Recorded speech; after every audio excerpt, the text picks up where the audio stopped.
Zdravím, moje meno je Martin Česnek a som študentom mechatroniky u nás na Strednej priemyselnej škole technickej v Trnave. S mojimi kolegami elektrotechnikmi sme si pre vás pripravili projekt. Projekt je vlastne model pračky. Teraz si ukážeme rozvodnú skrinku k nášmu projektu.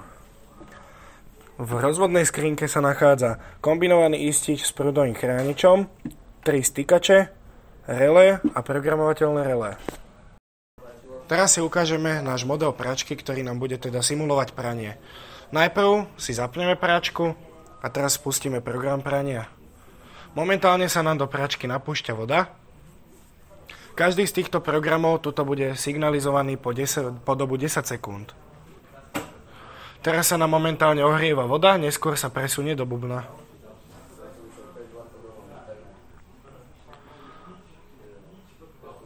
Po spomínanom ohriatí vody sa presunula teda voda do bubna, kde sa teraz následne perú veci.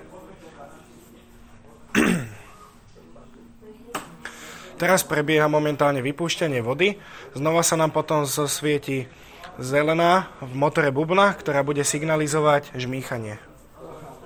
Teraz signalizujeme teda žmýchanie, po ukončení žmýchania a po konci programu nám začne zvoniť bzučák.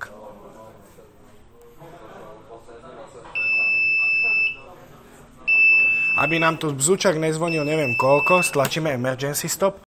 Ďakujeme vám za pozornosť, dúfame, že sa vám projekt ľúbil. Ak áno, dúfam, že sa vidíme aj na budúce. Ďakujeme.